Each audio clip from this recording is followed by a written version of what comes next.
Hello, and welcome back to Nighttime Science, a quiet place for curious minds and tired eyes.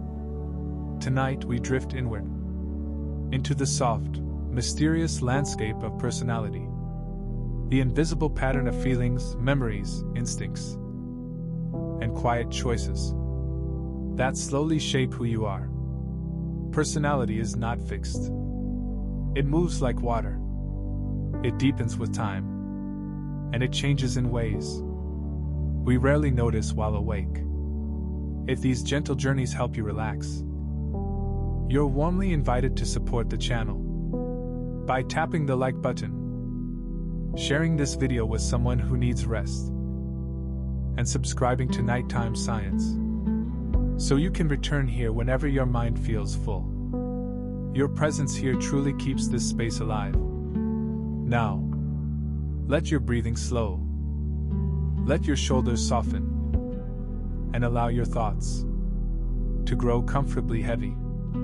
Somewhere deep inside your cells, your personality began as a quiet suggestion.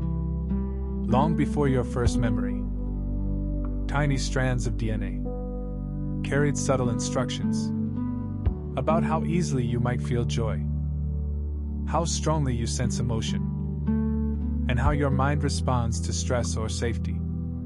These gentle biological whispers influence how sensitive you are to reward, how quickly your nervous system recovers after worry, and how deeply you experience connection. Yet your genes do not write your story alone. Every friendship, every disappointment, every moment of feeling seen or forgotten adds a new layer to those early patterns.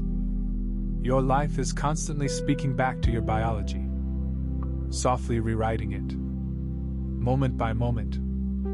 Scientists call this quiet dialogue between experience and the body. Epigenetics, a living conversation that never truly stops. Even identical twins, separated at birth, often grow into adults with strikingly similar traits. They may share the same sense of humor, the same emotional rhythms, or even the same kinds of life choices. And yet, small differences always appear. A hesitation here, a risk taken there, tiny variations shaped by chance, by culture, by a single unrepeatable moment. It is here, in this delicate space, between what is given and what is lived, that personality becomes truly your own. Inside the brain, networks of neurons quietly form the habits of the mind. In some people, these networks reach outward, toward stimulation, movement, and conversation. In others, they turn inward, toward reflection, imagination, and stillness. Neither path is better. They are simply different ways of gathering energy from the world. Your brain also carries a quiet inner theater, a network that awakens when you daydream, when you remember, when you gently disappear into thought. In this silent space, the mind practices empathy, rehearses the future, and sometimes creates entire worlds without a sound. For some, this inner world feels calm and curious. For others, it can carry echoes of worry. Yet the same system that can amplify fear also holds the seeds of insight, creativity, and deep understanding. Even your emotional tone is influenced by invisible chemistry. Small variations in how your brain handles serotonin and dopamine can tilt your temperament toward quiet optimism or heightened alertness. But nothing here is frozen. Sleep, nourishment, relationships, and the stories you tell yourself softly reshape these balances over time. Your personality is not a verdict. It is a living process. And even now, as you rest here listening, your brain is gently changing, learning calm, rewiring toward safety, breath by breath. With time, the mind slowly learns to pause. Not with effort, not with force, but with quiet repetition. Each slow breath becomes a signal to the nervous system. Not everything needs a reaction. Not every thought is in order. Month by month, that gentle pause begins to appear in daily life. Between feeling and action. Between impulse and response. What once rushed forward now hesitates softly. What once pulled the mind into spirals now drifts past like distant weather. In this way, awareness begins to reshape temperament. Not dramatically, not suddenly, but steadily, the way water reshapes stone. And as the mind grows calmer, sleep becomes its greatest ally. When rest is thin and broken, the emotional centers of the brain lose their rhythm. Signals fall out of sync. Small frustrations feel larger. Voices sound sharper. Patience wears thin. The tired brain reacts faster than it understands. But when sleep deepens, everything changes. The regions that soothe fear regain their balance. Impulse softens. Empathy returns to its natural volume. Even the world itself seems gentler in the morning light. Sleep, night after night, quietly clears the mind of what it no longer needs. Old chemical traces of stress are washed away. Fresh clarity is restored. A rested brain is not only sharper, it is kinder. Even your dreams participate in this quiet recalibration. Each cycle of dreaming becomes a rehearsal for emotional balance. A soft resetting of the inner scale between threat and safety. And far deeper in the body, another hidden conversation unfolds. Inside the darkness of the gut, trillions of tiny organisms are alive with motion. They do not think. They do not feel. And yet they speak to the brain. Through nerves. Through chemistry. Through slow, invisible signals.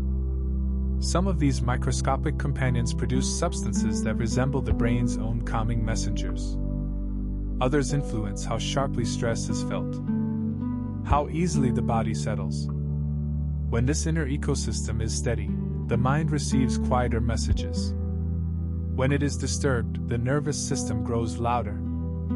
In subtle ways, mood, confidence, and emotional steadiness are shaped not only by memory and meaning but also by digestion, nourishment, and internal balance. It is as if a hidden orchestra inside the body contributes a quiet harmony to personality. Now deep within the brain's motivational circuits, another difference quietly shapes temperament. Some minds open easily to stimulation. Novelty lights them up. Movement excites them. Social energy feels like oxygen. Other minds receive that same signal as something overwhelming. Too bright. Too fast. Too loud. For these quieter systems, meaning grows best in calm. Depth.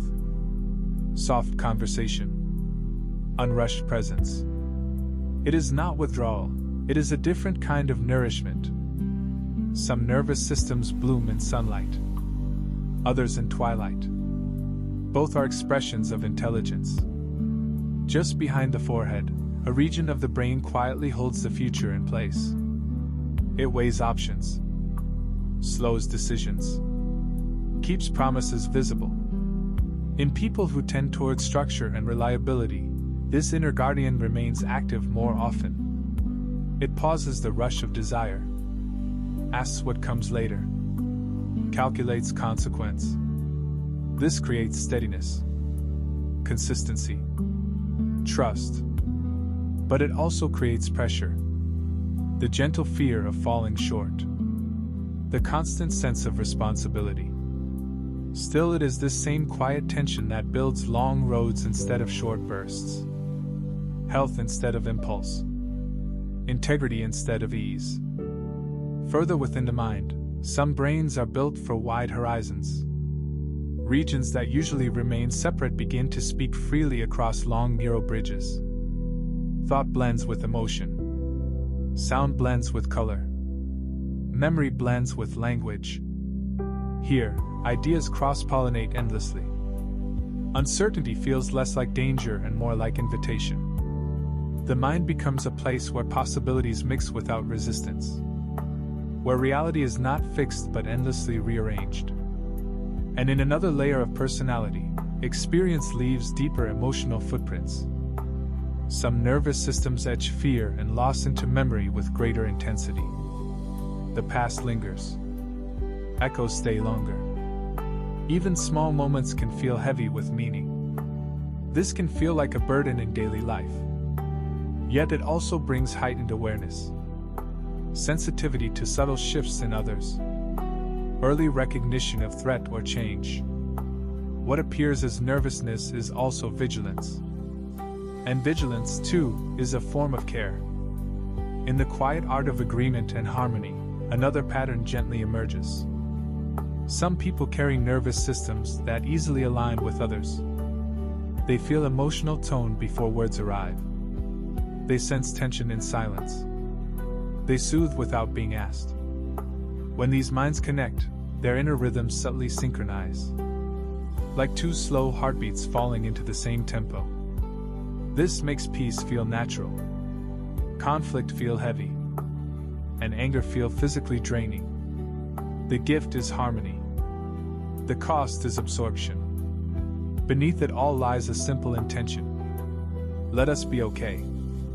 Even the smallest movements of the hand carry echoes of temperament. Handwriting, shaped by muscles and nerves, captures microrhythms of control and release. Pressure, speed, flow. While no single stroke can reveal a soul, patterns sometimes whisper of restraint or ease or tension held just below the surface. Because personality is never one thing alone. It is not only thought, not only brain, not only chemistry, not only history. It is the quiet cooperation of body and memory and meaning and breath. And even now, as your body rests and your mind drifts, that cooperation continues. Softly adjusting, softly balancing, softly learning how to be you with a little more ease. Even the way your hand moves across a page carries faint echoes of temperament.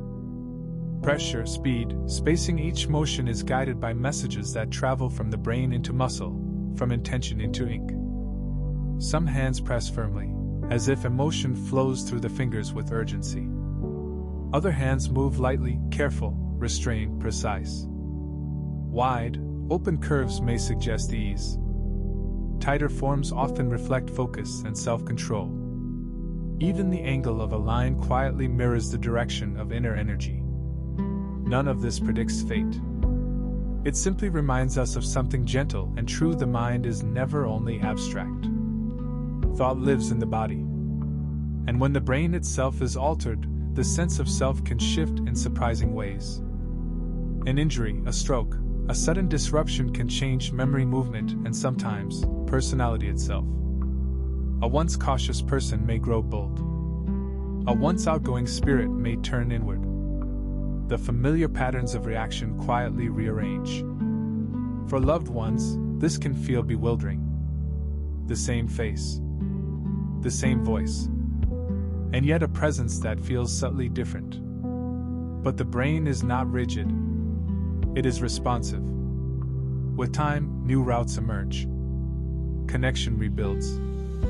Fragments of the old self reassemble into something new. Not identical, not lost, but gently transformed. Even the music that comforts you carries traces of personality. Fast rhythms, strong pulses, driving melodies often feel nourishing to nervous systems that seek stimulation and outward energy. Slower pieces, layered with space and depth, tend to settle more easily into reflective minds. Unfamiliar harmonies, strange structures, unexpected sounds often call to those who feel safe in uncertainty, who enjoy the feeling of discovery. Across cultures, across languages, these patterns quietly repeat. Music becomes emotional nutrition, not entertainment but regulation. The songs you return to when the world feels heavy are not random. They are instructions for the nervous system. They remind the body what safety sounds like. Even the way you move through space speaks before your voice ever does. Stride length, shoulder softness, the rhythm of steps, the way the head balances over the spine. Long, grounded steps may be read as confidence. Soft, flowing movement as openness. Quick, tight motion as urgency or tension. These impressions form in silence, within seconds. Long before words existed, bodies were already speaking. You broadcast states simply by how you inhabit gravity.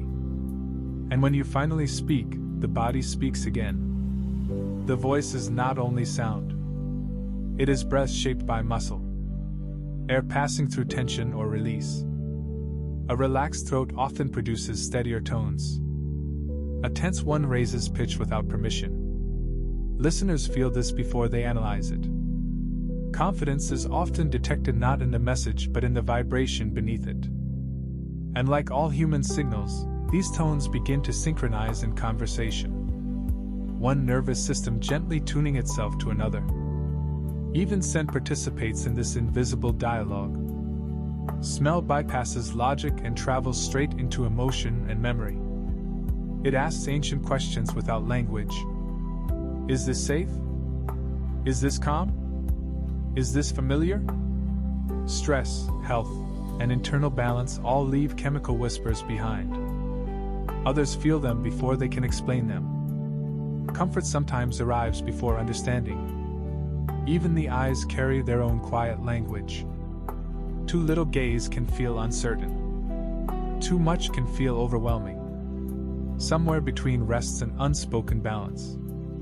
During eye contact, heart rhythms shift. Pupils respond. Reward and threat awaken together. It can feel intimate and intense. At the same time, different cultures teach different meanings, but the biology beneath it remains ancient. The eyes tell the room who feels at home in their own presence. And sometimes, the face speaks in lightning. A micro-expression may flicker and vanish in less than a breath. Anger, relief, fear, joy. The emotion appears before the mind edits it. Most people sense this without knowing why. They simply feel that something is not quite aligned. Your face reveals what your words attempt to hide. For just an instant. And even language itself carries fingerprints of personality. Some minds choose words that reach outward. Others carve inward. Some wrap thought in warmth. Some sharpen it with structure. Vocabulary becomes a mirror of attention, emotion, and relation. Not as a label. Not as a verdict. But as a quiet pattern of preference. Because personality is not one trait. Not one habit. Not one signal. It is a continuous negotiation between brain, body, memory, and meaning. And as you rest here now, breathing slowly, listening without effort, that negotiation softens. Your nervous system learns, once again, how to be at ease inside itself. Even the smallest words you choose quietly reveal how your mind moves. Tiny bridges of language, but because so they slip through sentences almost unnoticed. Yet they reflect how you connect ideas, how you weigh contrast, how you explain cause and meaning. Over time, these patterns barely change. Because attention has habits. And speech follows attention. In this way, every sentence becomes a soft behavioral signature. Not intentional. Not performed. Simply expressed. You cannot fully hide the way you think. It always finds a way out. And sometimes, others begin forming impressions of you before a single word reaches their ears. The human brain is astonishingly fast at this. Within moments of seeing a face, nervous systems begin to guess at warmth, strength, openness, and trust. These guesses are imperfect. They can be shaped by bias. They can be wrong. And yet they repeat with surprising consistency across strangers. Some of this comes from silent tension in the muscles. From posture. From micro movements. and some of it traces back to early hormonal patterns that subtly shape bone structure and spacing. In deep evolutionary time, deciding who was safe was a matter of survival.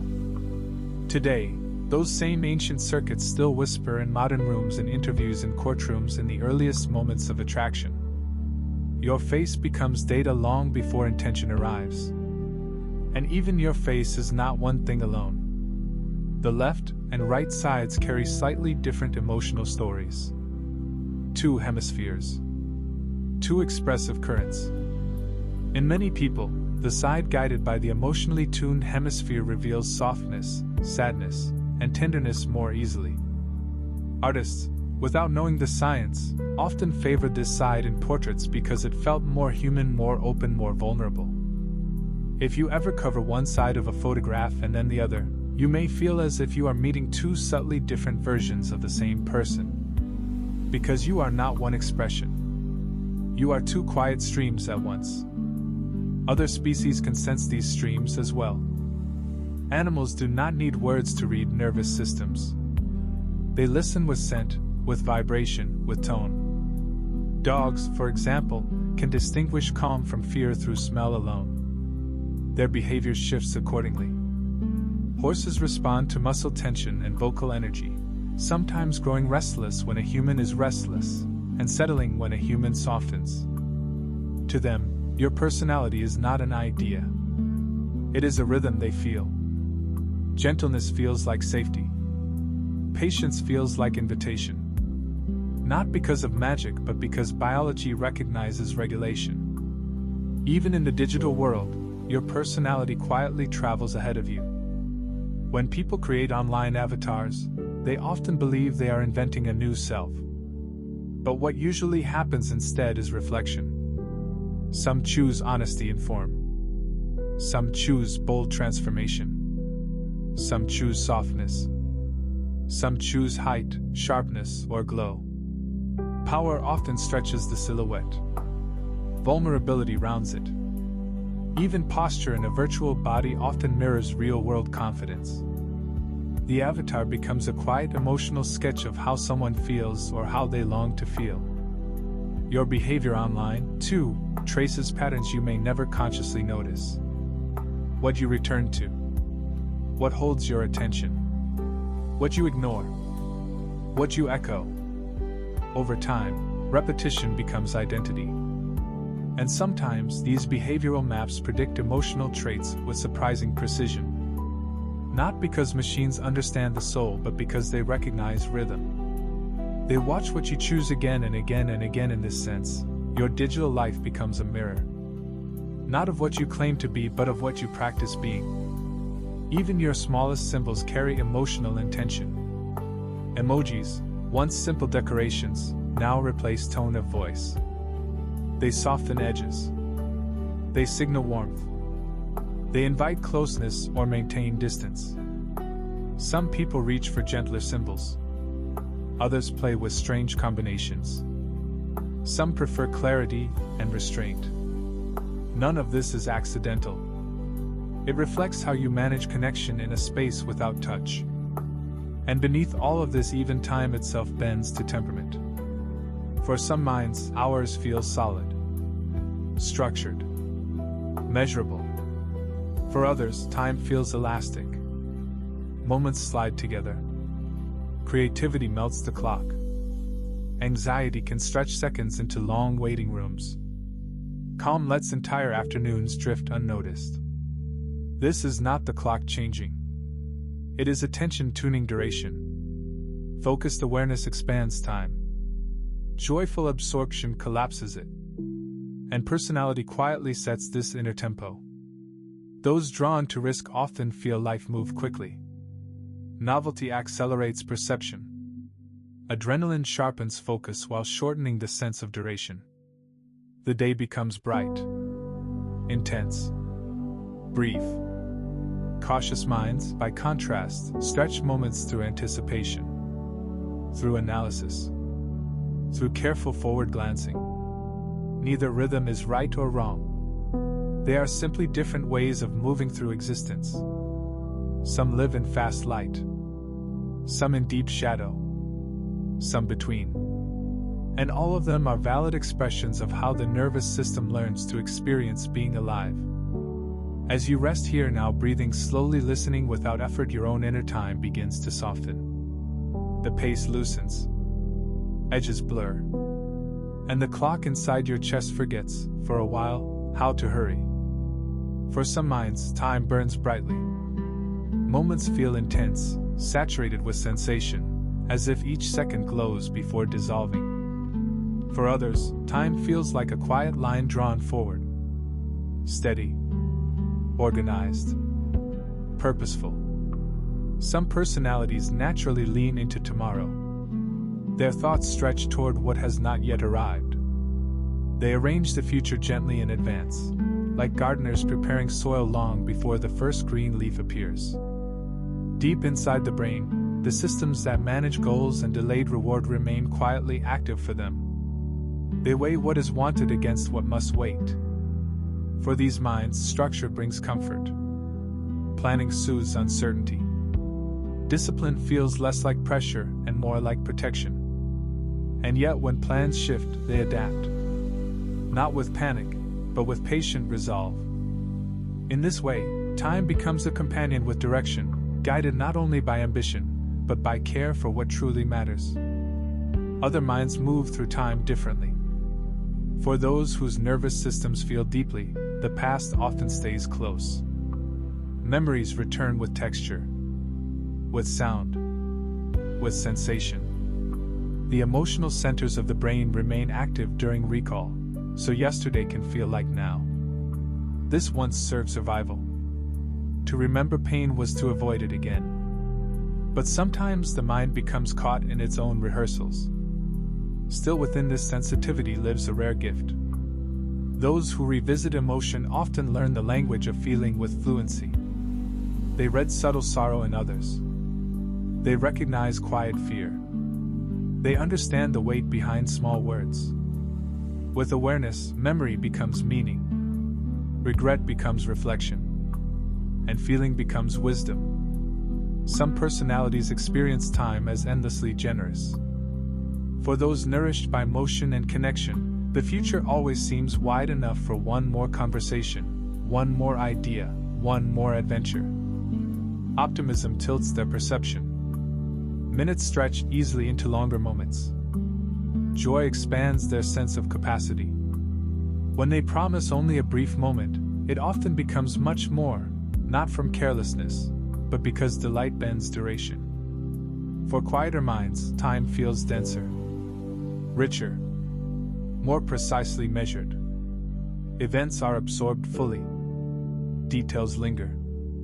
Awareness deepens the moment. Both rhythms shape a life differently. One gathers stories through motion, the other through depth. Neither is lesser.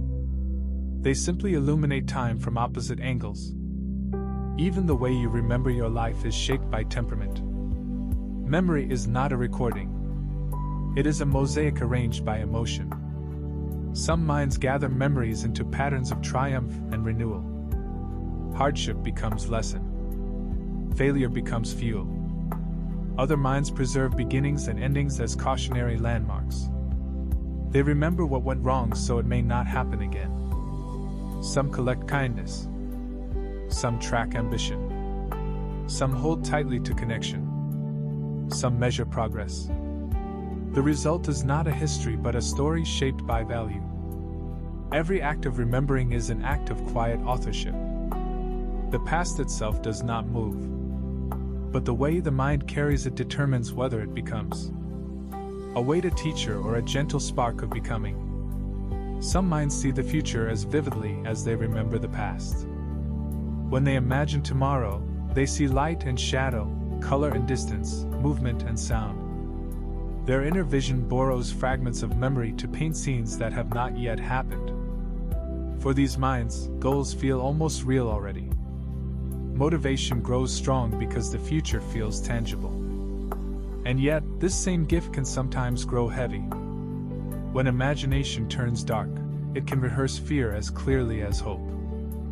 In this way, the same neural pathways that shape creativity can also shape worry. Imagination is both a mirror of the present and a map of what feels possible. Optimistic minds often soften the past. Even when reminded of difficulty, the emotional sting fades more quickly. The brain gently dims the sharpest edges of memory, favoring momentum over pain.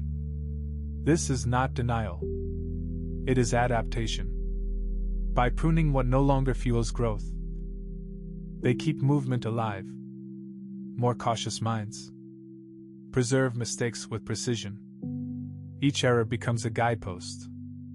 Each risk a careful calculation.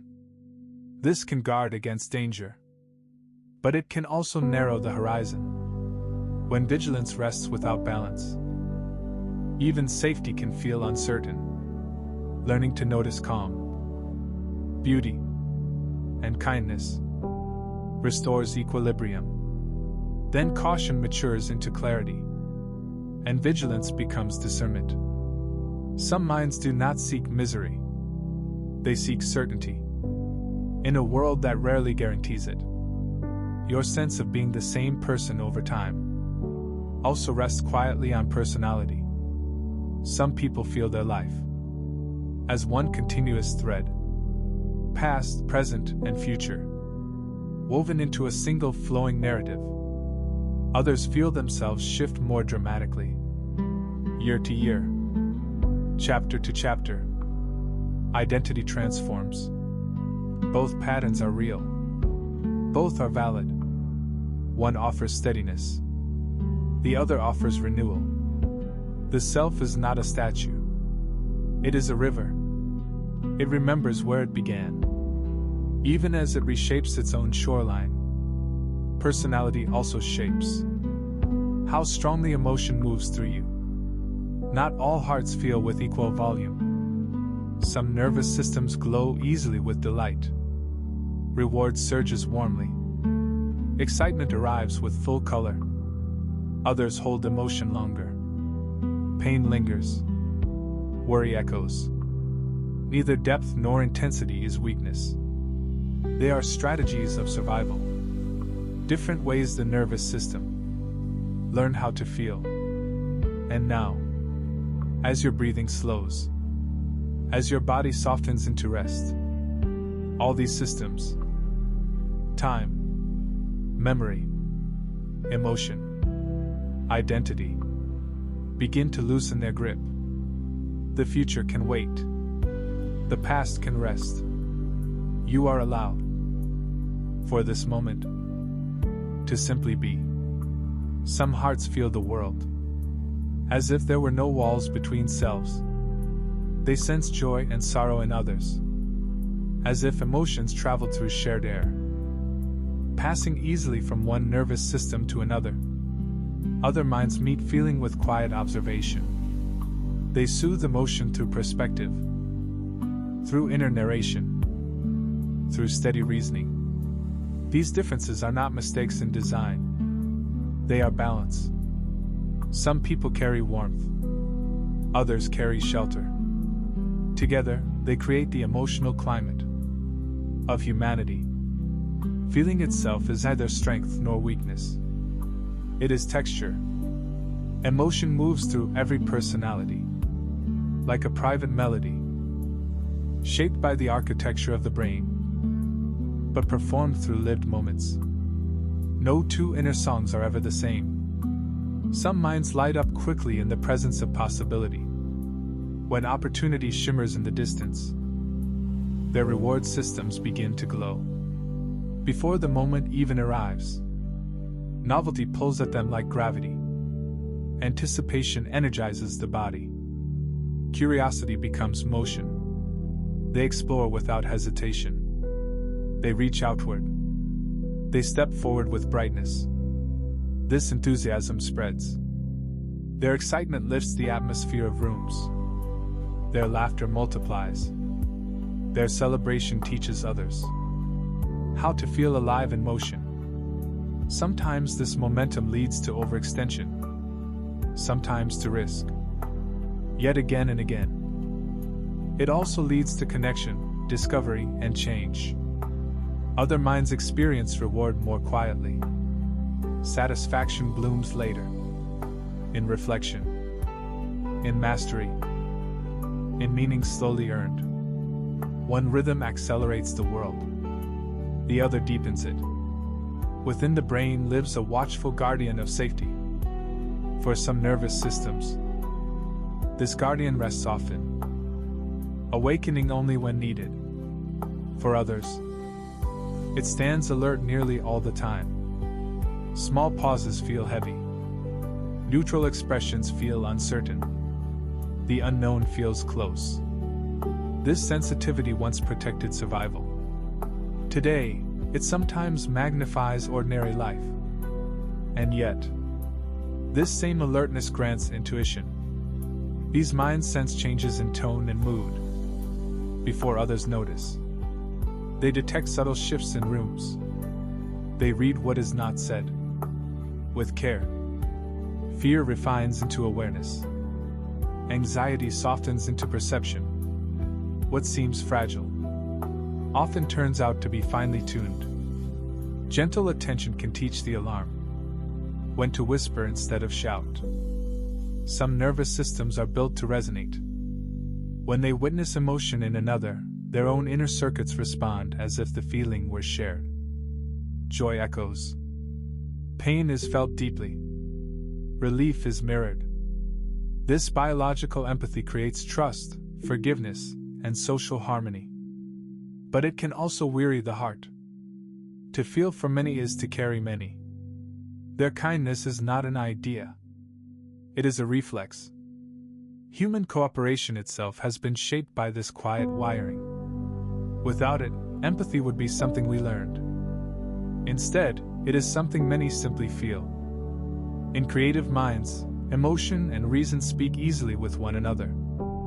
Feeling does not remain trapped in the body. It flows into structure, into form, into sound and image and design. Here, intensity becomes music. Longing becomes language. Chaos becomes pattern. These minds hold uncertainty longer without the need to resolve it quickly. They let ideas remain unfinished until they reveal their own shape. This same openness, however, often brings emotional depth. The same pathways that carry inspiration also carry swings of feeling. Creativity does not come from calm alone. It grows where emotion meets organization. For some people, the world arrives with extra layers. Colors feel brighter. Sounds carry texture. A scent becomes a landscape. Sensation blends seamlessly with imagination. A song may shimmer with visual motion. A shadow may whisper memory. This sensitivity nourishes wonder, but it can also overwhelm. The same openness that notices beauty and light can feel burdened by excess noise. Reality is never flat for these minds. It vibrates. Life hums closer to the skin. Other minds protect their attention differently. They filter the world. They simplify. They reduce distraction. Novelty does not call to them as strongly. Stability does. Predictability brings peace. Their focus does not wander easily. It settles. This supports reliability, precision, and mastery. While others chase surprise, they preserve continuity. They are the roots of human rhythm. Unseen. Steady. Holding everything in place while change moves above. Some personalities encounter awe with ease. Awe arises when the mind meets something larger than itself, the sweep of stars, a vast silence, the quiet perfection hidden in a single detail. For these minds, self-boundaries soften quickly. Attention dissolves outward. The world feels enormous. The self feels gentle. These moments reduce stress. They expand compassion. They loosen the tension of control. Wonder does not require grandeur. Even shifting light can awaken it. A pause. A hush. A sudden understanding without language. Awe teaches without words. It reminds the mind that it belongs to something vast and ungraspable. Those who feel wonder often tend to adapt with greater ease. Their curiosity outruns fear. Their thinking remains flexible. When the brain enters wonder, chemistry shifts toward exploration. Learning accelerates. Resilience strengthens. They move between logic and imagination without conflict. They hold uncertainty without tightening. Where others demand answers, they allow mystery. As you rest now, breathing slowly, listening without effort, all these styles of being human begin to soften into one quiet truth. There is no single way to feel. No single way to sense. No single way to wonder. There is only the gentle variety of how minds learn to meet the world. Wonder is not innocence. It is strength. To look at what you do not yet understand and feel curiosity instead of fear is one of the quiet powers of the human mind. Those who keep this gentle openness walk through a world that never closes. The unknown becomes an invitation, not a threat. Amazement is the nervous system whispering. Growth is still alive here. Even your sense of humor carries a map of how your mind works. Laughter is thought in motion. The kind of jokes that reach you reveal how you handle surprise, tension, and contradiction. Wordplay delights fast-moving minds. Gentle humor often grows from empathy. Irony and dark jokes require emotional distance, a way to face discomfort without turning away. Every laugh is a small release, energy once used to hold something contradictory now transformed into sound. Humor binds groups. It loosens hierarchy. It teaches resilience without sermons. To laugh easily is not shallowness. It is adaptability.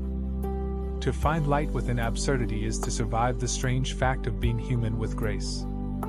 Those who enjoy darker humor often carry strong inner stability. The mind must juggle empathy, logic, and contradiction all at once to transform shadow into amusement. This is not cruelty. It is perspective. The brain reframes fear into pattern, tragedy into puzzle, pain into something that can be understood without being consumed. Sarcasm, too, asks the mind to move quickly. It demands that the listener hear what is said, sense what is meant, and hold both at once. This mental dance activates regions that govern perspective and social awareness. It is language as exercise. A brief bridge between logic and empathy. A well-timed sarcastic remark quietly says, "We both see the hidden layer here." It is a playful test of shared understanding. Laughter itself is ancient. Long before structured speech, humans laughed to signal safety, belonging, and cooperation. Even now, genuine laughter releases chemistry that builds trust. Breath synchronizes. Tension dissolves. For a moment, nervous systems align. A single shared laugh can soften strangers into allies. Those who laugh easily often feel approachable, forgiving, and resilient. Their joy becomes social gravity. To laugh is not to dismiss life's weight, but to remind everyone nearby that connection can begin with sound alone. Personality also shapes what stress does to you. Under pressure, some nervous systems surge. Energy sharpens. Focus intensifies. Others feel stress as drain. Reserve fades. The body grows heavy.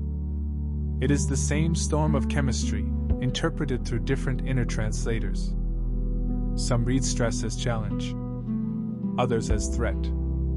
Optimistic minds draw momentum from difficulty. Worried minds spend energy rehearsing what may go wrong. Neither response is moral. Both are survival styles. With rest, awareness, and supportive connection, even sensitive bodies can learn to redirect pressure into clarity instead of collapse. Recovery itself becomes faster when the mind frames pain as temporary. Optimism acts like an emotional shock absorber. Setbacks lose their permanence.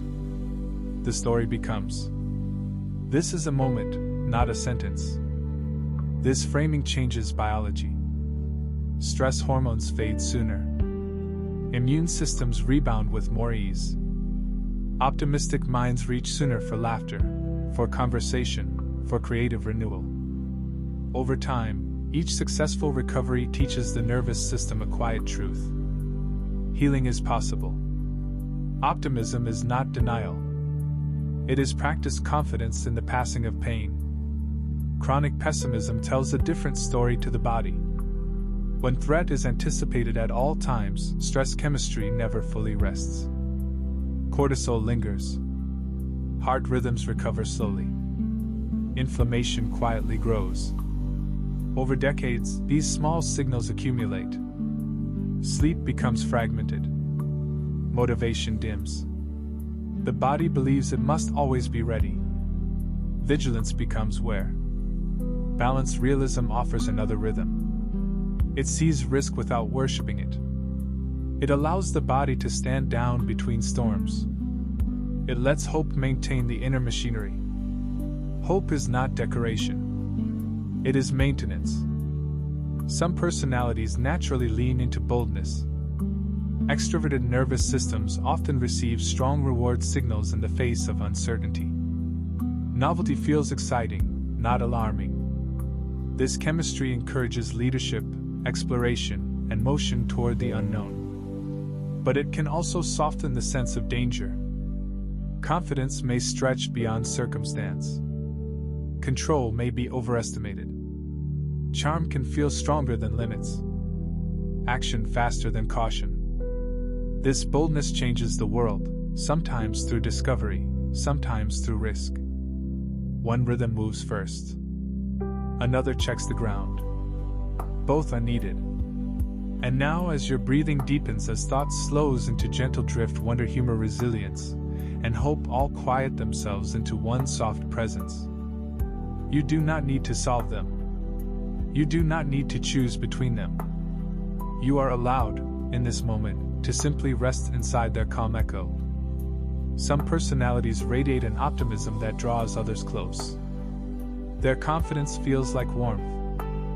It gathers people into motion, into shared momentum, into the feeling that something meaningful is about to begin. This collective energy can soften the danger of unseen risks. Belief becomes fuel. Collaboration becomes protection. And yet the same confidence that moves a group forward can carry it into missteps when careful voices are ignored. All progress is shaped by this quiet tension. Boldness leans forward. Reflection leans back. The world advances because both exist. Some minds strike the spark. Other minds draw the map. When enthusiasm listens to caution, movement becomes growth instead of collapse. Confidence becomes beautiful only when it pauses to ask, what if? Otherwise, it hardens into certainty without vision. Across decades of study, one quiet trait continues to whisper through statistics. People who live with steady self-discipline tend to live longer. Not because they are morally better, but because they manage their energy with care. They drink water when others gamble on excess. They rest when urgency tempts them to ignore fatigue. They follow advice not out of fear, but out of commitment to the body that carries them. Their routines are not restrictions. They are agreements with time. Over years, small, sensible choices accumulate into protection. Fewer extremes. Fewer crashes. Faster recovery when illness arrives. The adventurous spirit often burns brighter but sometimes burns faster. This is not a judgment. It is simply conservation versus expenditure. One type preserves fuel. The other spends it in great, glowing arcs. Nature keeps both. History remembers the bold. Longevity favors the steady. Courage and caution serve life in different tempos. Impulsivity itself begins deep in biology. Some nervous systems release reward quickly and silence restraint slowly. Desire arrives before reflection. Motion before pause. For these minds, dopamine lights the path early, urging the body forward before consequence fully forms. But temperament is never finished at birth. Environment teaches the nervous system how to handle its own fire. In structured, caring worlds, impulse becomes creativity, humor, quick courage. In chaotic or neglectful worlds, that same energy may turn inward as sabotage or outward as reckless seeking. Structure does not extinguish spark. It teaches spark how to move without burning everything it touches. This is the quiet conversation between inheritance and experience. The same trait that unravels one life can improvise brilliance in another. What matters is guidance, not suppression. Impulsivity is motion. With patience, motion becomes direction. Personality also shapes how we approach money and work. Some nervous systems relax into planning. They track. They budget. They draw comfort from predictability and delayed reward. Other minds lean toward motion and people. They thrive in teams, in leadership, in shared momentum. Some are drawn to solitude and analysis, where thought can stretch without interruption. Others invest in ideas instead of stability, choosing meaning, exploration, education, or art over fixed security. Some value harmony so deeply that they hesitate to negotiate. None of these orientations are mistakes. Each carries a gift and a vulnerability. True success is not climbing highest. It is standing where your nervous system can breathe. A person who needs autonomy suffers under constant control. A person who thrives on structure wilts inside chaos. Fulfillment is found where temperament and task align. The paycheck matters, but the fit matters more. Leadership often gathers around visible confidence. People follow those who seem steady under pressure. Enthusiasm draws attention. Calm builds trust. The nervous system of the leader becomes a tuning fork for the group. If it is steady, others settle. If it trembles, anxiety spreads invisibly through the room. This is why emotionally stable, outgoing personalities often rise quickly even without unmatched expertise. They signal safety. And safety feels like competence. But leadership is not volume alone. It is regulation. Some of the most transformative leaders did not command with thunder. They guided with quiet clarity, with timing, with vision carried in silence. Leadership is not a trait. It is a moment. Sometimes the world needs fire. Sometimes it needs a whisper. Creativity blooms most freely when openness meets permission. Open minds wander easily into uncertainty. They touch ambiguity without panic. They return carrying fragments of the strange and new. When openness combines with low conformity, creative fire appears. Rules loosen. Risk feels tolerable. Contradictions coexist without strain. These minds find coherence inside chaos where others see only noise. Inside the brain, networks of imagination and control communicate more fluidly. Unlikely connections form. Patterns bend. New meanings emerge. Low conformity ensures these meanings are expressed instead of censored. Creativity is not randomness. It is consent. The inner voice that says, try it anyway. Culture survives through this delicate tension. Too little openness, and it freezes. Too little structure, and it dissolves.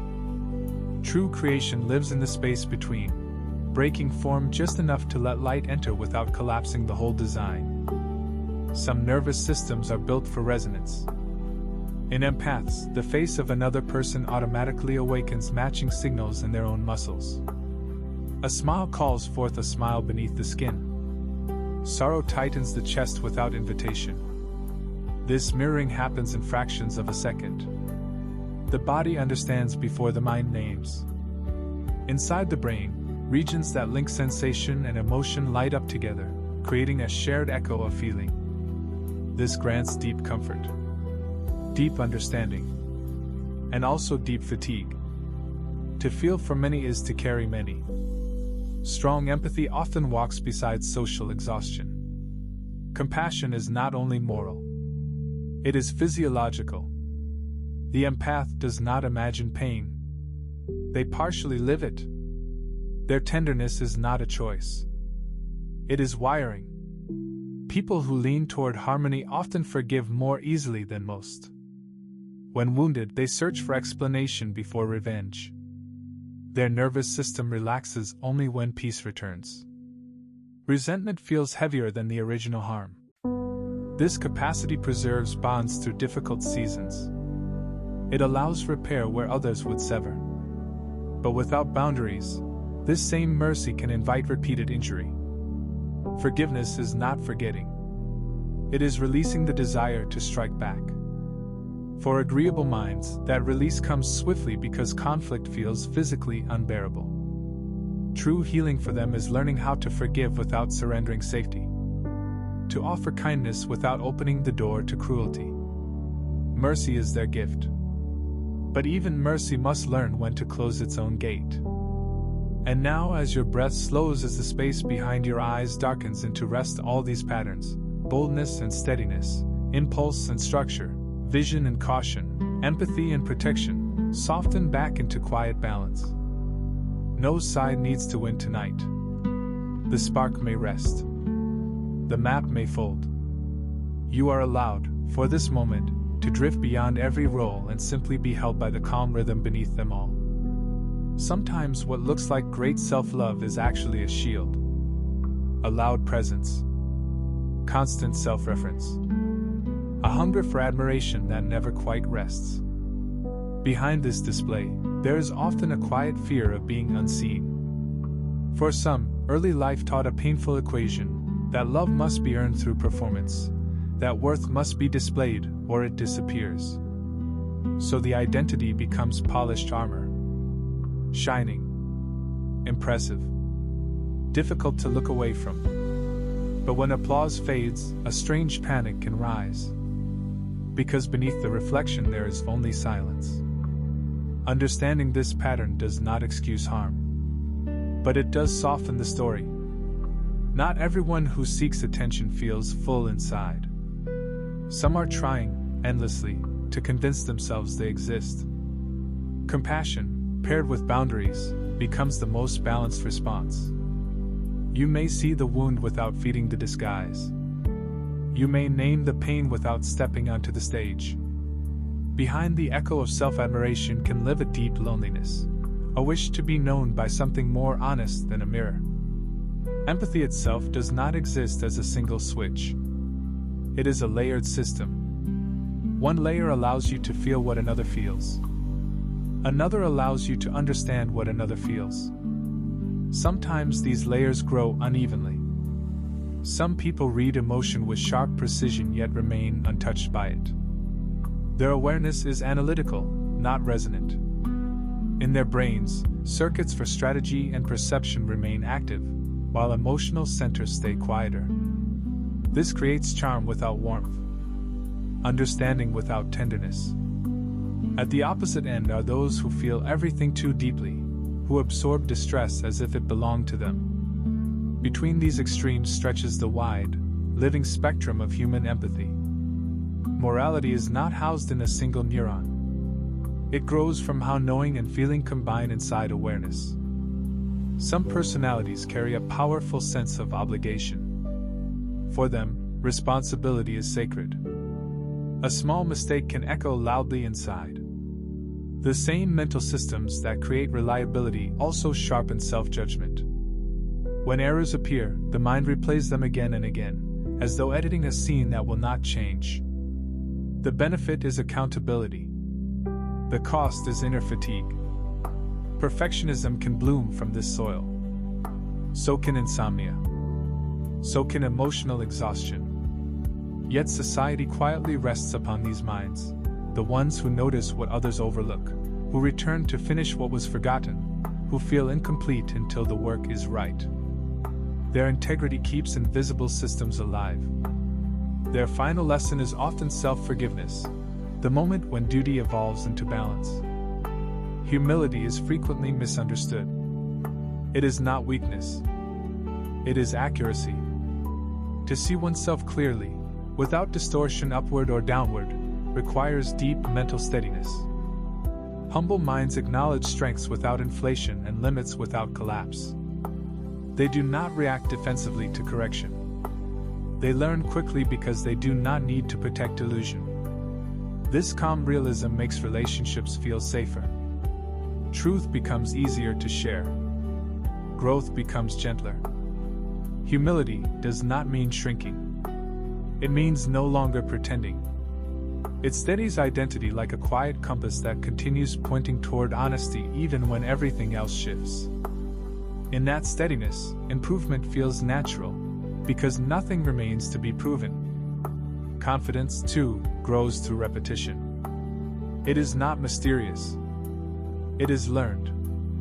Each success leaves a trace in the nervous system, a quiet imprint that says this is survivable. Memory and evaluation begin to cooperate, looping experience into trust. Small victories matter. Promises kept to oneself matter. Tiny steps reshape belief more deeply than dramatic leaps. Over time, courage becomes organized memory. Confidence is not fearlessness. It is familiarity with recovery. Failure no longer feels like identity, only information. And this trust in the ability to return upright is what makes confidence durable.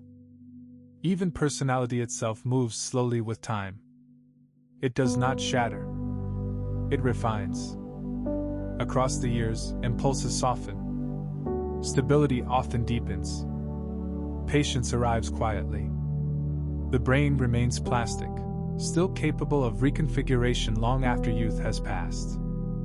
Habits, bonds, repeated emotional climates all continue shaping inner structure. Great transitions can accelerate these shifts: loss, devotion, rupture, commitment, responsibility. Yet the melody remains. The arrangement changes. The music becomes wiser, not different. What you are becoming is not a betrayal of who you were. It is the echo of every season singing forward. Adolescence is one of the loudest chapters in this transformation. The nervous system reshapes itself rapidly. Connections strengthen where experience flows. Unused pathways quietly fade. Emotion matures faster than restraint. This creates the storm. Feelings feel immense. Love feels cosmic. Rejection feels infinite. Belonging becomes essential. It teaches safety. It teaches worth. It teaches how power and trust are negotiated inside the heart. By the time the season fades, the nervous system carries a blueprint, a style of meeting the world that may whisper for decades. In early adulthood, the tides slow. Around the third decade of life, many inner rhythms begin to settle. Patterns of thought reinforce themselves. Emotional reactions grow steadier. Planning and restraint find fuller voice. Preferences sharpen. Values harden into quiet pillars. Life begins to feel less like exploration and more like alignment. This is when many discover what kind of life nourishes them, and what kind quietly drains them. The self grows less experimental, more intentional. Not because possibility dies, but because knowing has grown. Great commitments can still move the compass. Love that binds two nervous systems. A child that reorders attention. A responsibility that reaches deeper than personal preference. When this happens, the brain begins to reward protection and care as strongly as it once rewarded ambition. Priorities rearrange. The circle of concern widens. And slowly, without fanfare, a different version of the self steps forward. Still the same river, but moving through a new landscape. What once felt optional can slowly become sacred. When people take on deep bonds, partnership, parenthood, lifelong responsibility, the nervous system begins to reorganize itself. Patience grows where impatience once lived. Reliability settles into habits that once felt heavy. Emotional steadiness appears not as effort, but as necessity. Identity quietly widens. The sense of self stretches to include another life. Time is no longer measured only by personal desire, but by shared anniversaries, shared worries, shared becoming. The body even learns to notice another person's needs more quickly. Signals that once passed unnoticed now register with quiet urgency. The old self does not vanish. New rooms are simply built inside it, rooms shaped for tenderness, for duty, for the long practice of staying even when it would be easier to leave. When fear dominates long enough, personality can compress around survival.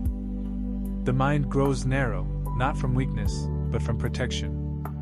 Curiosity retreats because curiosity once led to danger. Spontaneity quiets because surprise was unkind. The nervous system becomes a lookout tower, scanning constantly for threat even in places that should feel safe. This narrowing once preserved life. But over time, it can begin to feel like a cage. Interests shrink. Trust grows difficult. The world feels smaller than it once did. Healing is the slow work of teaching the body that the story has changed. With time, with steady safety, with warmth that does not vanish, the mind remembers how to open. Curiosity returns in small, shy moments. So does softness. The self that learned to fold inward can learn, gently, to unfold again. Long-term therapeutic work does not merely change thought.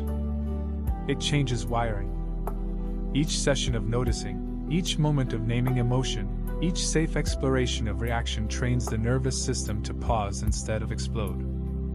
Over many repetitions, regions responsible for awareness and regulation begin to coordinate more smoothly. What once reacted in panic begins to respond with reflection. What once shut down learns to remain present. What once felt brittle becomes flexible. These shifts are not imagined.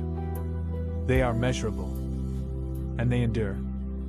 The mind learns that it is not trapped inside its patterns, and that knowledge alone loosens their grip. In this way, healing becomes more than relief. It becomes identity. Entering a new culture can also reshape the self. A new society is an unfamiliar emotional climate. The rules of warmth and distance change. What once felt polite may now feel cold. What once felt direct may now feel harsh. The body learns new rhythms of conversation, new pacing, new humor, new forms of restraint and approach. This constant adaptation builds flexibility. Difference slowly stops feeling like threat and begins to feel like variety. Living outside one's original culture often grows patience in speech, creativity in problem solving, and humility in daily interaction. Perspective taking becomes a survival skill. And once learned, it rarely fades. Travel itself awakens attention. Unfamiliar streets, unfamiliar flavors, unfamiliar gestures tell the brain to wake up. Routine dulls perception quietly. Novelty restores it. Those who spend meaningful time inside unfamiliar environments often learn to tolerate uncertainty, and sometimes to enjoy it. Plans unravel. And the world does not end. Curiosity grows because every moment becomes instruction. Over time, rigid assumptions soften. The need to defend one way of living as the correct way slowly dissolves. Reality reveals itself as many worlds at once. With age, emotional storms often lose their harshest winds. Reactions soften. Patience deepens. Not because feeling disappears, but because perspective grows wider. After enough change, the nervous system begins to trust that states pass. Fear passes. Anger passes. Grief moves slowly, but it moves. This knowing gives rise to a quiet gentleness. Toward the self. Toward others. Older minds often grow less easily provoked and more easily touched. Compassion flows with less resistance because life has shown how easily everything can break. The focus shifts. From proving to tending. This steadiness is not dullness. It is strength that no longer needs to announce itself. Across adulthood, most people grow slowly more conscientious. Daily responsibilities reshape the mind. Bills return each month. Promises asked to be honored. Loved ones require care. Work must be done even on tired days. Each demand becomes training for attention, for foresight, for follow-through. The brain learns to plan, to anticipate, to consider consequence. Impulse does not disappear, but it no longer rules. The reward system itself matures. Satisfaction begins to live not in chaos but in order. What once felt like restriction now feels like groundedness. For many, this devotion to order is not control for its own sake. It is protection for what matters. With time, discipline feels less like effort and more like care. Neuroticism also tends to soften in later years. Anxious thoughts still arise, but their authority weakens. Repeated exposure to uncertainty teaches the body that it can survive emotional intensity. Stress chemicals settle more quickly. The distance between trigger and response widens. In that widening, choice appears. Many older adults report a growing ability to let small disturbances pass through without swallowing them whole. Energy is saved for what truly matters. Rumination slowly yields to acceptance. The mind trades the question, what if everything falls apart, for the gentler question, even if it does, can I still remain? With that shift comes relief.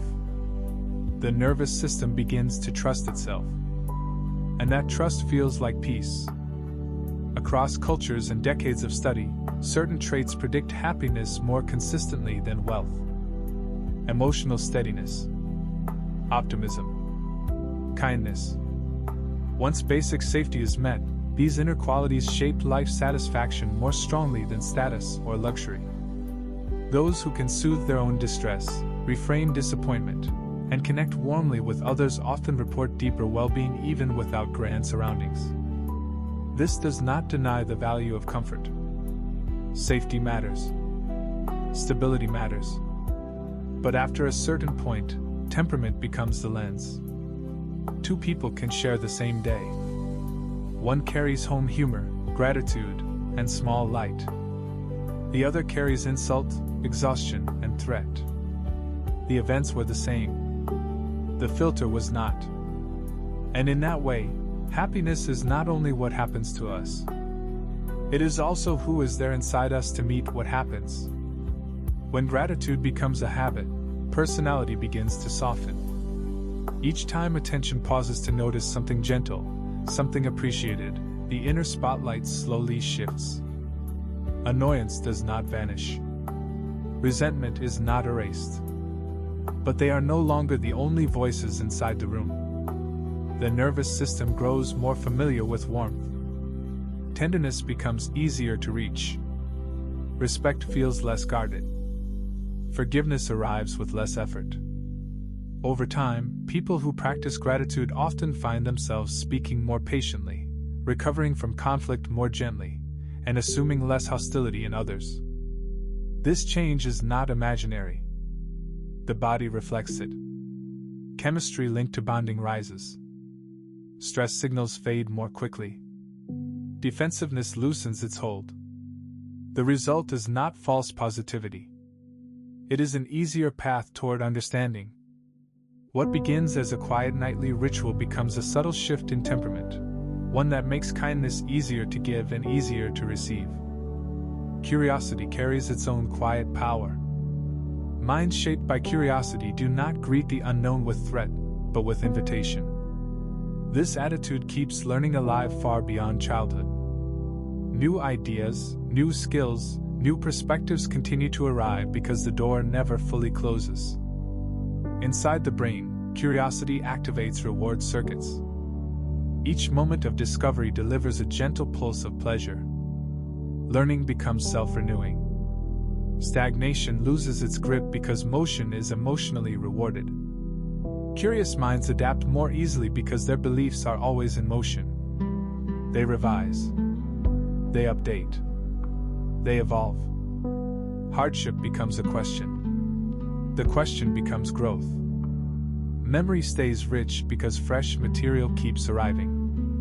And curiosity about the world so often becomes curiosity about people. In this way, empathy deepens naturally.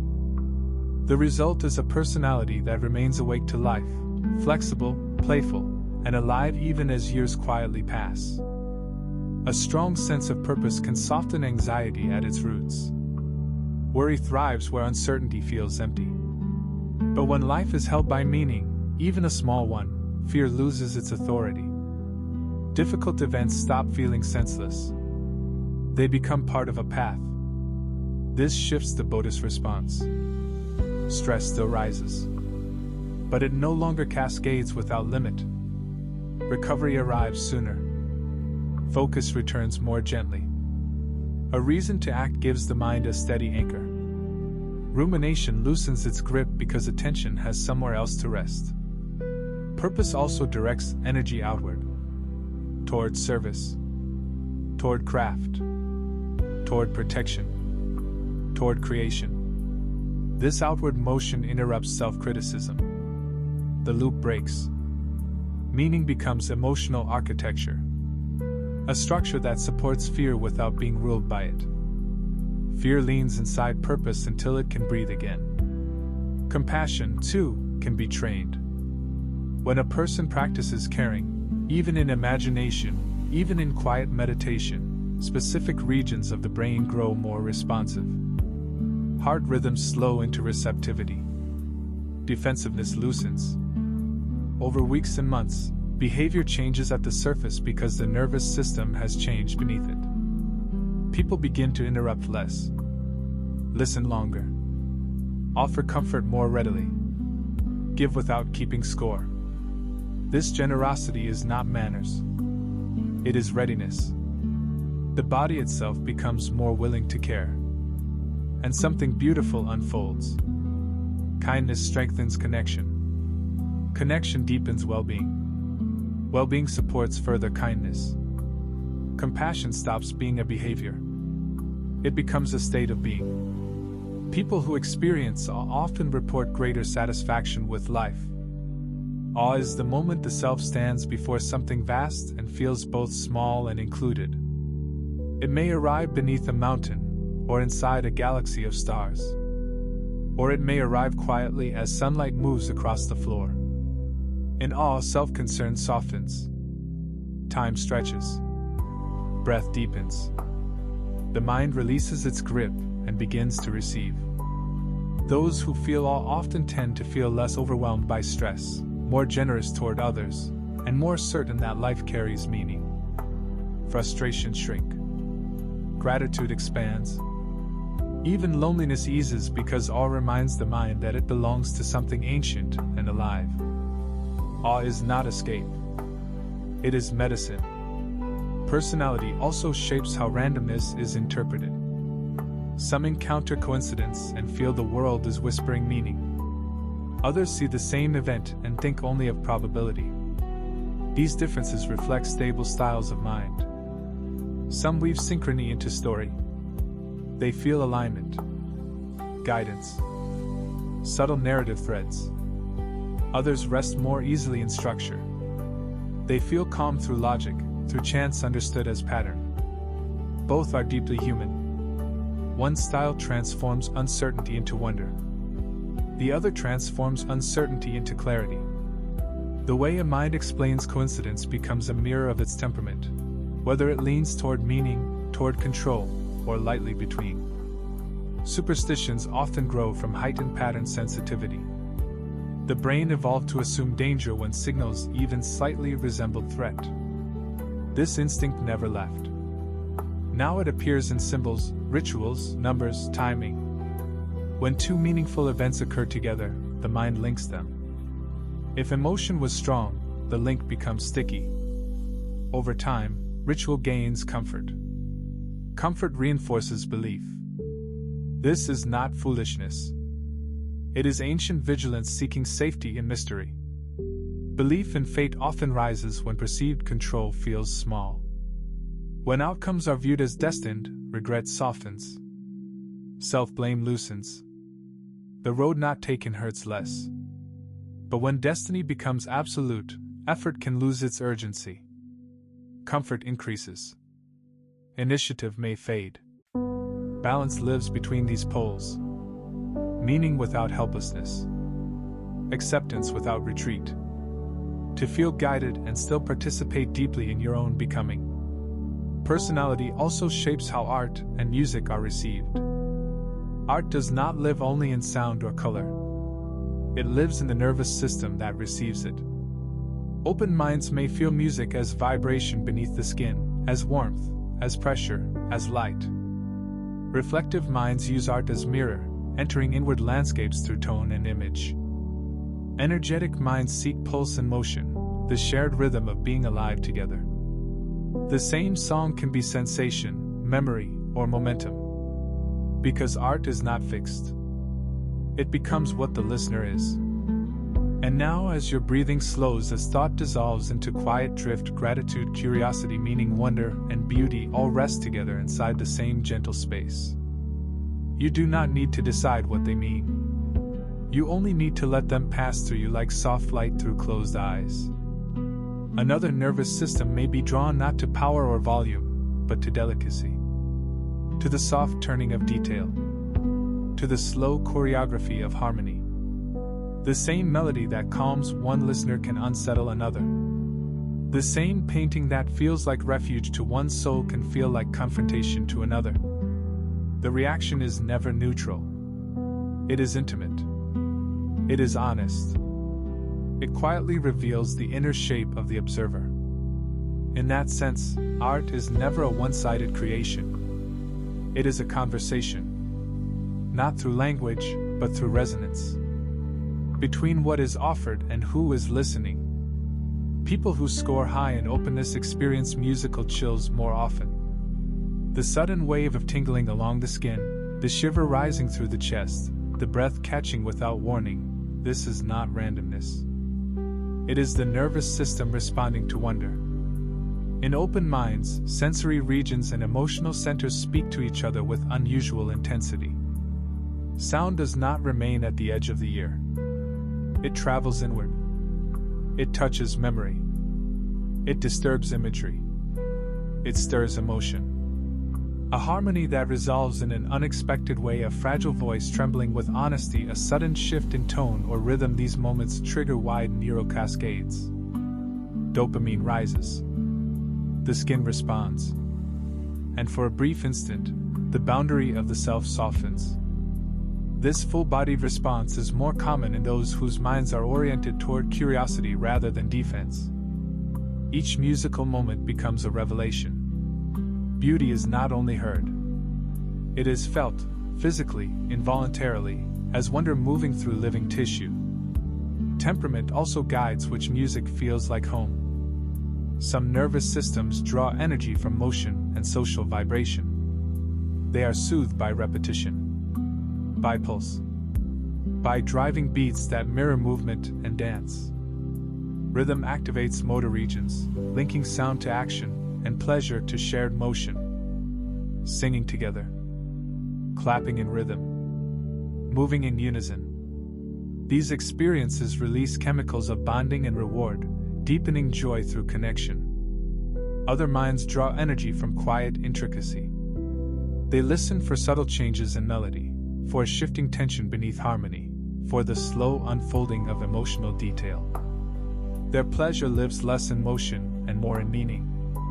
They wander inward through sound while the world grows quiet around them. Neither style is superior. One rehearses outward connection. The other rehearses inward contemplation.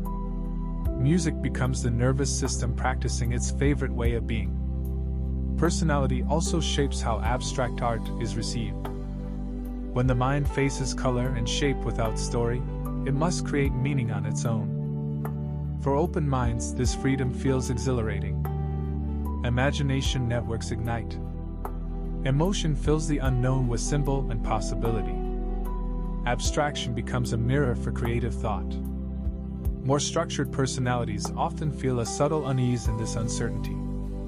They search instinctively for form, for boundary, for something recognizable to hold.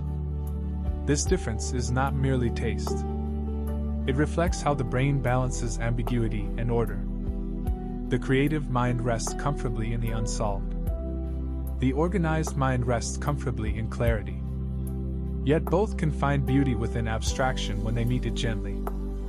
Abstract art becomes a dialogue between chaos and comprehension, a quiet test of how safely one can stand inside the unknown. The way a person laughs also reveals how they survive. Humor is not decoration. It is adaptation. Those who delight in cleverness, in the absurd, in playful contradiction often use laughter as a reframing tool. Threat becomes play. Tension becomes movement. Fear is broken into pieces the mind can carry. Laughter alters activity in both reasoning and emotional centers, soothing intensity and restoring perspective. Dark or ironic humor, when it is soulful and not cruel, often signals emotional flexibility. It shows that the mind can look directly at pain without collapsing into it. Gentler humor reflects comfort with vulnerability, the ability to share feeling without hiding behind armor.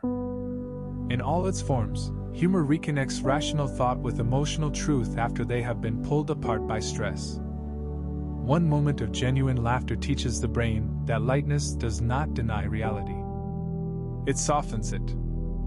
People high in agreeableness often feel drawn to harmony both in sound and in relationship. The same neural circuits that respond to cooperation also respond to consonance. For those who value unity, forgiveness, and warmth, smooth blending of tone feels like safety. Harsh dissonance may stir discomfort not as dislike, but as a bodily echo of conflict. This is more than aesthetic preference. It is a physiological link between social bonding and sensory harmony. When sound resolves after tension, similar systems glow as when people reconcile after disagreement. Even flowing lines and visual symmetry bring comfort to those whose temperament favors peace. For them, art becomes emotional alignment. It satisfies the same craving that draws them toward kindness and coexistence. People high in conscientiousness often seek structure even in beauty. Order, proportion, and intention calm the mind that values discipline. In sound and form, this becomes an appreciation for design, for balance, for predictable rhythm. Structure reassures the nervous system that effort leads to coherence. Predictability feels not like boredom, but like stability. Brain imaging shows stronger activation in planning and pattern regions when organized beauty appears. Structure becomes promise. It says the world can be built piece by piece. That complexity does not require chaos. That even beauty can be shaped by care and persistence. Creative personalities are more likely to enter flow. Flow is the state where time dissolves, movement becomes effortless, and doing becomes being. Self-consciousness dims. Action and awareness fuse. During flow, the prefrontal cortex quiets, and the voice of inner judgment fades. At the same time, dopamine rises, sustaining motivation and pleasure. The brain moves like a concert of regions working in synchronization. Artists feel it. Athletes feel it. Writers, scientists, and quiet listeners feel it. The state may feel spiritual, yet it is deeply biological. The more a person practices curiosity and openness, the more easily they return to this timeless condition where effort disappears and creation feels like recognition. Flow feels eternal because the self grows quiet. During deep immersion, the networks that track time and monitor identity soften their activity. Attention aligns completely with the present act. There is no energy left for self-commentary. Without inner narration, minutes stretch or vanish without warning. Physiology follows. Heart rhythm steadies. Breath deepens. Stress chemistry falls. Performance peaks because nothing is wasted on doubt. When awareness returns to the surface, people often describe the experience as euphoric, yet calm. As if the mind briefly remembered what it feels like to move without friction. There is a quiet paradox inside deep absorption. It is only when the sense of me fades that the experience becomes fullest.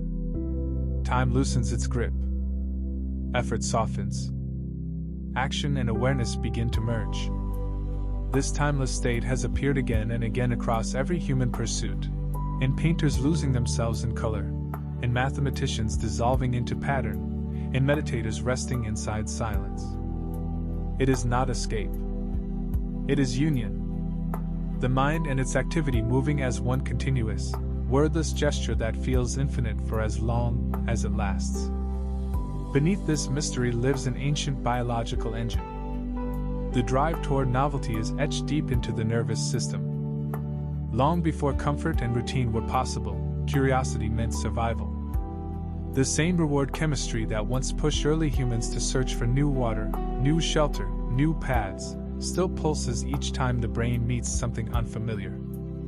Dopamine rises at the edge of the unknown. Discovery feels good. Exploration feels alive. This system now shapes creativity, risk-taking, learning, and change. In some nervous systems it burns brighter because of subtle genetic differences that alter how strongly reward is felt. For these minds, monotony feels suffocating. Stillness feels like stagnation. The unfamiliar feels electric. This hunger for novelty has guided migration, invention, and art for tens of thousands of years. At its finest, it gives rise to progress and wonder. At its most unrestrained, it may tilt into recklessness. But the instinct itself never changes. Life grows by reaching beyond what is known. Even the human urge for adventure may have evolved for a deeper reason than thrill. Across early history, those who dared to wander carried the species into new climates, new lands, new alliances. Explorers did not only move themselves forward, they moved humanity outward. The same restlessness that now drives a person to cross oceans, climb peaks, chase horizons, once guided ancestors toward better hunting grounds and wider possibilities. Biologists have traced this temperament to delicate variations in genes that shape dopamine regulation. Not everyone feels the pull of distance, but those who do often become catalysts for collective change. Their risk becomes the inheritance of many. The human story itself is a ledger of curiosity moving outward, written by minds that could not remain contained, and hearts that felt most alive. At the border of the unknown, when the body finally sleeps, the self does not vanish. It transforms.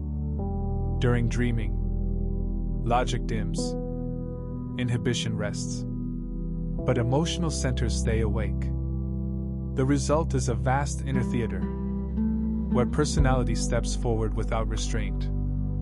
Imaginative minds often dream in vivid color, rich texture, and elaborate narrative. Anxious minds dream with tension, their vigilance continuing on symbolic stages. Reflective and conscientious minds frequently experience dreams that mirror problem-solving, scenarios where choices are tested quietly in sleep. Memory systems do not simply store the day. They weave waking experience into symbolic story, and the emotional tone of those stories reflects temperament. Some minds retrieve fragments with ease, others release them without trace. Each dream cycle becomes a private conversation between identity and feeling, an unspoken dialogue where the mind rehearses what it believes about itself. For extroverted spirits, dreaming often remains social. The world of connection does not dim at night. It simply shifts shape. Gatherings, conversations, shared journeys, laughter and reunion appear frequently in symbolic form. Regions responsible for empathy and social understanding remain active, constructing imagined communities that mirror waking preference. For these minds, sleep becomes an overnight renewal of belonging. Dreams carry warmth more often than isolation. They rehearse relationship. As the body rests, dreaming is not only maintenance, It is continuity. Even unconscious life prefers the same rhythm of human presence that fuels waking joy. For those whose waking life carries heavy worry, sleep may arrive with sharper shadows.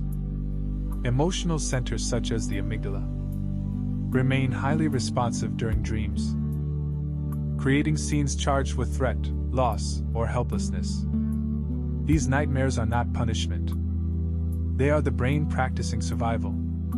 They are rehearsals performed in a world without physical consequence. Yet heightened sensitivity can make these scenarios feel painfully real. The body reacts as though danger is present. People prone to rumination often wake carrying the same tension they fell asleep with, having lived through simulated turmoil. And yet, even these dark dreams hold opportunity. They reveal hidden conflict. They surface unspoken fear. In therapeutic work, recurring nightmare patterns often become guides. Symbols point to what the waking mind avoids. Even distress can become instruction. Creative minds experience lucid dreaming more often. Lucidity arises when awareness enters the dream itself. The dreamer knows they are dreaming and may sometimes shape the scene. Research suggests this is more common in those whose conscious and unconscious processes communicate fluidly. In waking life, these minds move easily through imagination. In sleep, they cross the boundary without effort. Lucid dreams often feel astonishingly vivid. The dreamer may fly, invent, wander, compose both sensory and reasoning regions. Light simultaneously. Fantasy blends with logic. Many artists and scientists have carried ideas back from such states, where invention feels effortless and emotion feels unbounded. Lucid dreaming is not simply a curiosity. It is proof of how porous the walls of consciousness can become when imagination trusts itself completely. Even in sleep, some personality traits also forecast the likelihood of sleepwalking. Sleepwalking is a twilight condition, part of the brain resting, part of it briefly awakening. Research suggests that people with stronger tendencies toward impulsivity or external stimulation are slightly more prone to it. Their arousal systems activate easily. Even during rest, the body slips into motion, while conscious awareness stays submerged. Genetics play a role, but temperament shapes the triggers. Stress, irregular sleep, emotional overload. The phenomenon reveals how mind and body sometimes negotiate control unevenly. The sleeper moves through darkness between worlds. Morning often erases the memory, leaving only mystery behind. It is a reminder that consciousness is not a single switch. It is a spectrum. And even in sleep, personality continues to leave its signature. People high in openness tend to recall their dreams more vividly. Curiosity and introspection pull attention inward even upon waking. The hippocampus, which helps consolidate memory, shows heightened activity in these individuals during rapid eye movement sleep. Images imprint more deeply. Stories return with clarity. Dreams become extensions of creative life rather than fading impressions. For these minds, sleep does not interrupt imagination. It carries it forward. The same openness that gives color to your waking creativity also illuminates the quiet theater of your dreams. At night, imagination is no longer guided by effort or will. It speaks freely in symbol.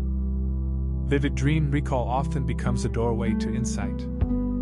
Emotional currents, unfinished thoughts, silent wishes, they rise gently from beneath awareness, asking only to be noticed. Remembering dreams becomes a form of self-listening, a quiet way of learning the private language your mind speaks when words are sleeping. Even the way your body rests at night can mirror your emotional world. Sleep is not a collapse. It is a posture of trust. Those who curl inward often carry sensitivity, vigilance, or a desire for protection beneath the surface. Those who rest openly across the bed often experience a deeper sense of safety and ease. Researchers who study sleep posture find consistent emotional echoes in these positions. Fetal positions tend to appear alongside anxiety or caution. Sleeping on the back often aligns with confidence and emotional openness. And yet, the body shifts throughout the night, responding to memory, to stress, to relief. Tension in the shoulders may whisper of unspoken worry. Soft, open limbs often reflect inner calm. The body tells the truth even when the voice stays silent. It reveals how safety feels from the inside. Sleep positions do not define destiny, but they offer subtle clues, small reflections of how the unconscious negotiates comfort and exposure each night. Dream patterns themselves can change when personality changes. When the waking self evolves, the dreaming self quietly follows. Those who experience profound transformation through healing, growth, or life-altering events often notice their dreams becoming gentler. Themes of chaos soften.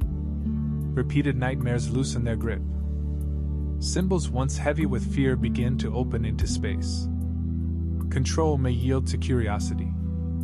Flight may replace hiding. The emotional script is being rewritten. Sleep studies have shown that sustained interchange alters the rhythm of dreaming itself, as if the brain is relearning how to imagine safety. The dream world becomes a quiet mirror of healing, sometimes reflecting progress long before waking life fully recognizes it. Night after night, the unconscious rehearses balance. It teaches the nervous system that peace is no longer foreign. It is being remembered. Those who keep a dream journal often develop deeper self-awareness.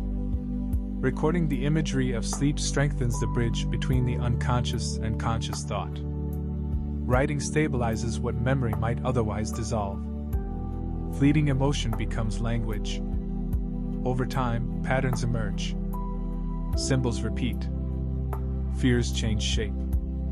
Insight surfaces unbidden. This reflection builds metacognition, the ability to observe one's own mind with gentleness. Creativity deepens as imagination is welcomed daily. Recall becomes clearer. Awareness becomes steadier. Dream journaling slowly transforms from interpretation into intimacy with the self. It teaches patience with inner weather, curiosity toward emotion, respect for the unseen dimensions of thought.